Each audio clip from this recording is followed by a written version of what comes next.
Assalamualaikum warahmatullahi wabarakatuh. Salam bahagia. Perkenalkan, saya Asri Indraria Campu, calon guru penggerak angkatan 6 dari SMP Negeri 3 Poso Pesisir. Pada video kali ini, saya akan memaparkan kesimpulan dan refleksi modul 1.1.A.8 koneksi antar materi.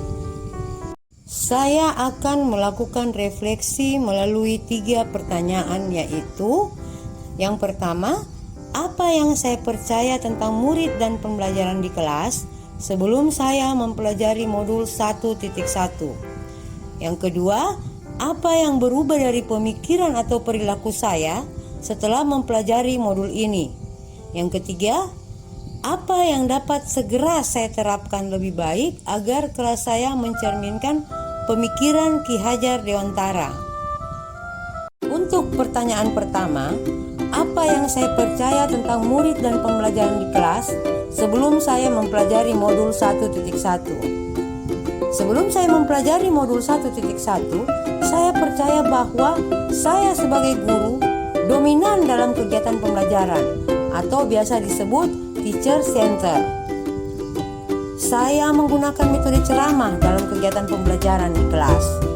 Hal ini mengakibatkan saya sebagai guru kurang memahami karakter peserta didik.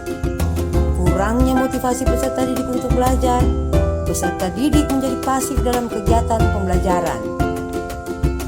Selain itu, saya sebagai guru menginginkan suasana kelas yang tertib, tenang, dan peserta didik memahami materi.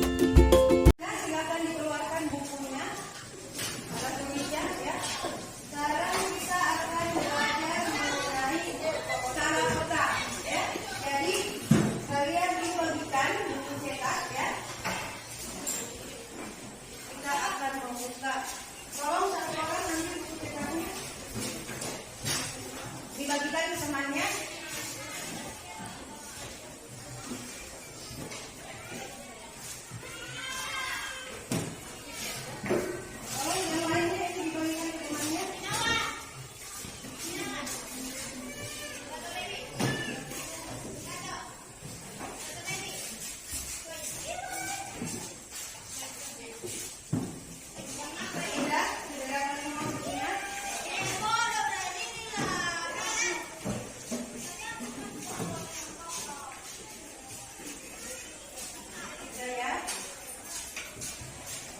Silakan kalian buka halaman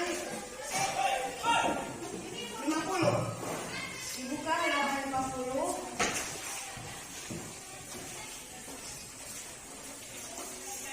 Nanti setelah ini kalian akan Pertanyaan yang kedua, apa yang berubah dari pemikiran dan perilaku saya setelah mempelajari modul ini?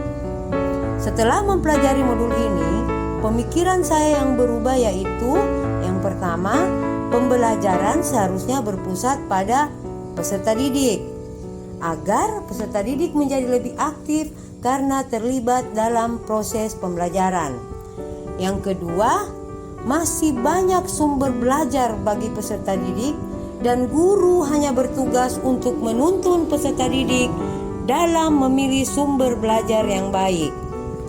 Yang ketiga, anak terlahir dengan keunikannya masing-masing. Saya sebagai pamong hanya dapat menuntun anak sesuai dengan kodratnya. Perilaku saya yang berubah setelah mempelajari modul ini adalah saya mulai merancang pembelajaran yang menarik agar motivasi belajar anak meningkat, lebih cermat dalam melihat bakat anak atau menuntun anak sesuai dengan kodratnya. Pertanyaan yang ketiga, apa yang dapat segera saya terapkan lebih baik agar kelas saya mencerminkan pemikiran Ki Hajar Dewantara? Yang akan saya terapkan, yang pertama, merencanakan kegiatan pembelajaran yang interaktif dan menyenangkan dengan melibatkan peserta didik atau biasa disebut dengan student center.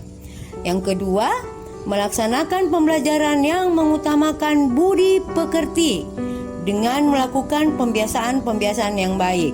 Saya akan memberi teladan bagaimana cara bersikap yang baik.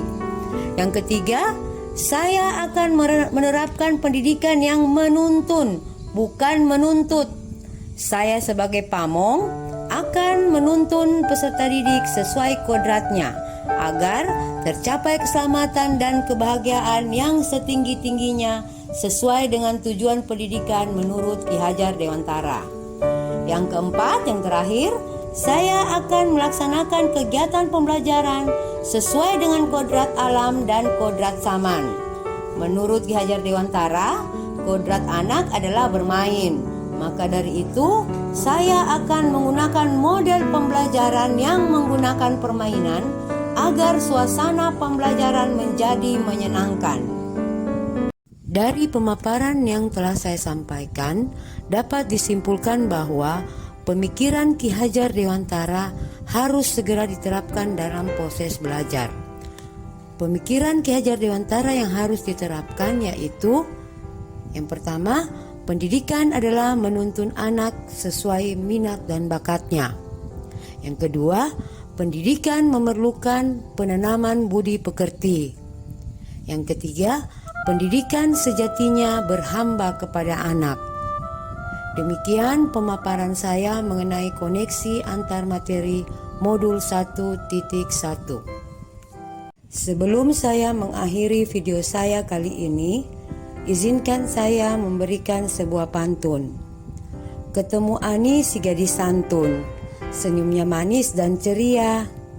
Anak didik hendaklah dituntun, niscaya selamat dan bahagia.